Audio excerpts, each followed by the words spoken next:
Habari za muda huu ndugu wapenzi wasikilizaji wa channel yetu pendwa ya Ndindi Channel. Kama ndo mara yako ya kwanza unajiunga na channel hii, basi usisahau kusubscribe, kulike na kucomment. Tajiri na bosi wa klabu ya Azam FC Yusuf Bakhresa amemwekea mezani ofa ya kushtua watu wengi mkataba wa miaka mitatu mchezaji wao Faisal Salum Abdalla Feitoto Feilasufi ambaye alikwenda Maka kuhiji. Mara baada ya kurejea, tajiri alimuita mezani na kukaa naye kwa ajili ya mazungumzo mazito. Mezani kwa mchezaji Faisal Salum kuna ofa ya mkataba wa miaka mitatu yenye thamani ya shilingi bilioni 1.5 kama signing fee.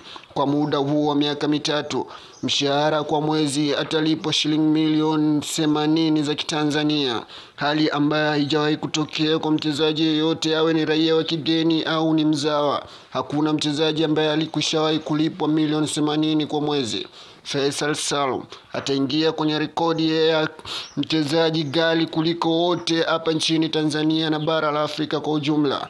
Milioni 80 kwa mwezi. Hakuna mchezaji raia wa nje wala wa Kitanzania aliyewahi kulipwa toka kuanzishwa kwa ligi kuu Tanzania NBC Premier League wala Tanzania bara. Hakuna aliyewahi kulipwa pesa kama hiyo.